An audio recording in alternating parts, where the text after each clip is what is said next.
Hello everyone and welcome to the first guide. I'm iSHOKZ and I will show you my build. It's a Reaper opening into 3cc into Mech as a terran versus zerg, and as you can see here on the screen, I have a 100% win ratio with it in Master League. So yeah, let's jump right into the build order.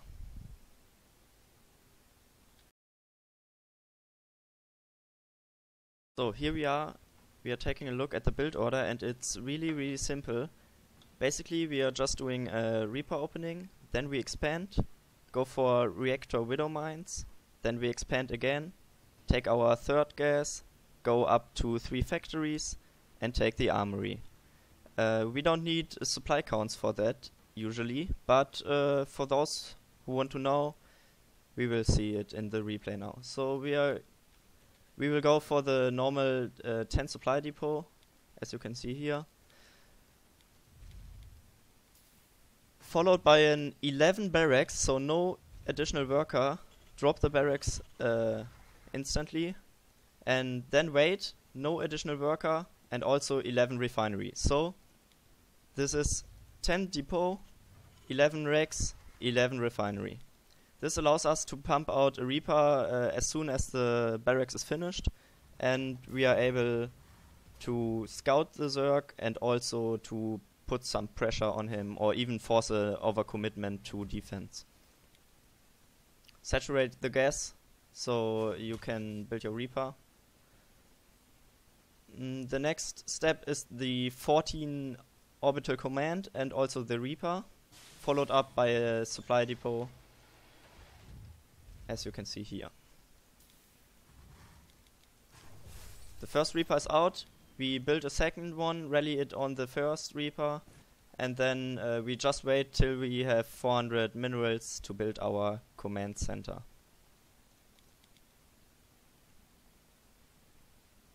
The Reaper goes ahead and scout. There's nothing to be afraid of now. There's no counter to the Reaper, he can just scout the gas timing. So here's the expansion at 19, and while we drop the expansion and the Reapers are harassing on and scouting, we drop down a factory and go for a reactor on the idle barracks.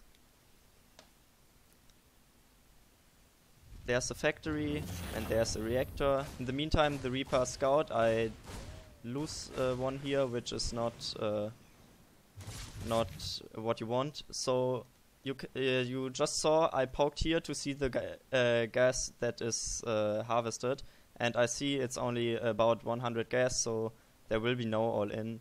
This will only be for fast speed. That means I'm pretty safe, and now at 21 supply I can drop down the third CC, as you can see. Then I will swap the add-ons, so reactor on the factory, start with 2 widow mines, go for the orbital command, and on the same time I get a second refinery. And now I just need to add 2 more factories, a tech lab on the barracks, and later on the armory. After these 2 widow mines I can start 2 more or even Hellions. That's just personal preference. If you know what the opponent is doing, you can go for Hellions for map presence, but I will go widow mines here. And be sure to start your gas before you land your natural, because you really want to mine that gas now and saturate it. So here are 2 more factories. At the tech lab I started with the barracks. I can use the barracks to wall now to be more safe, and yeah, the armory will follow up soon here.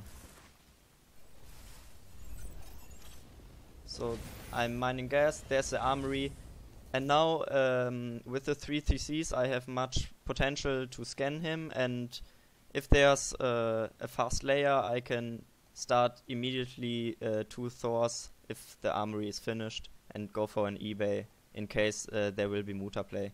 That's all for the BO, really simple. Just a quick summary. We go for 11 racks and 11 gas, 2 Reapers, expand, widow mines with a reactor, another expansion, second gas, second and third factory, and then we just take our natural as soon as we feel safe.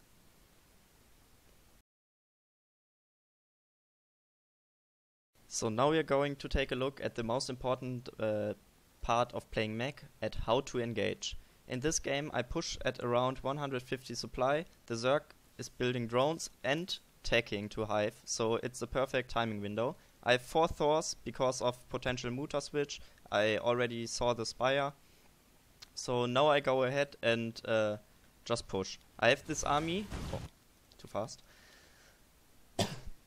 Excuse me.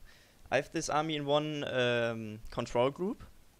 And these 2 Hellions are just there to scout. They are faster than the other part of the army, so they go ahead if I move command here and scout. So I can't be catched off guard. Now I will have a look at the map. Where does a Zerg want to engage with the Roach army? He does not want to engage in the choke areas. He wants to engage where he has much space, just to overwhelm our army. And so the most likely part where he wants to engage is here and here.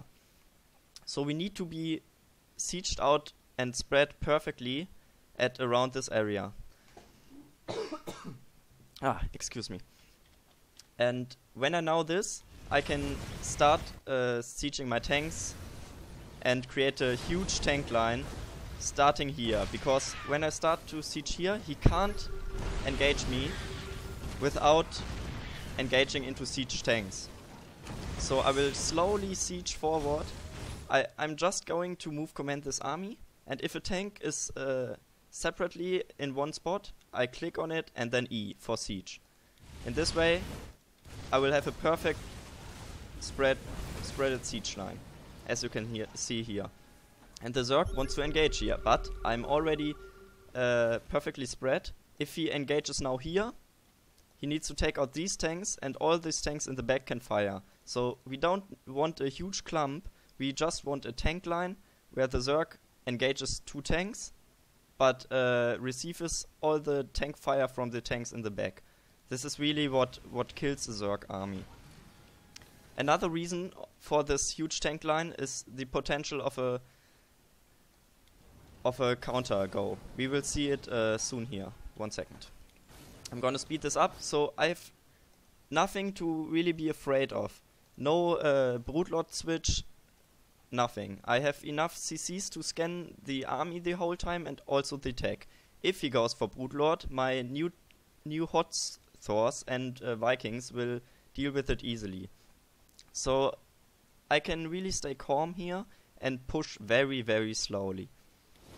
I start to spread my tanks and siege closer to him, and now I'm at the point where he wants to engage. As you can see, he builds a flank here and engages into both areas, but our tanks are so well spread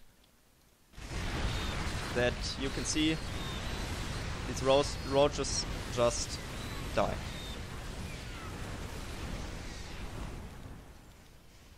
Okay, now the Zerg will remix, as you can see, and we just wait for our reinforcements, bring some SCVs to repair, and slowly start sieging closer to him again. And with our reinforcements, we should be fine to handle his remix. And now there's the interesting part. So, second. Now I'm about to hit his natural, so he may decide to go for a base raid. Since he is only stuck on roach tech, he can't fight an almost maxed mech army efficiently. So I scan this. And see, oh, he might consider to go for a base raid. And because of my well-spread tanks, I can just unsiege the right ones of them and siege them to the left, so that the tanks that are in the back now will cover the tanks that unsiege and reposition. And in the meantime I can siege defensively, and then he would be somewhere around here, and our Mech army will sandwich his army and just demolish it. So, and this is what will happen. I unsiege here on the right. Or not. Now, a bit too late. But these tanks will cover us now. And he sees, that's really not a good position where he is now. Because if I siege here defensively with all these buildings, he really can't engage there. So he decides to fight my army. And these tanks that were for the cover of my tanks that just reposition are dealing so much damage now, and even those hellbats are so cost efficient versus roaches that this army just slowly melts away. And if you have a look at the supply now, yeah, that's all. We just won because we slowly sieged forward, and the zerg had no way to beat our army.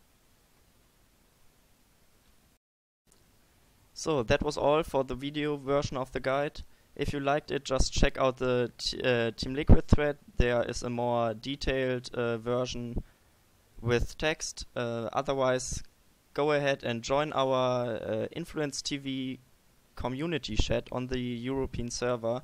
You can just hang out there, give us some feedback, and I hope you tune in next time for our live stream, or even follow us on Facebook, just facebook.com/inFluenceTV. If you liked it, I would really hope to see you next time. So stay tuned.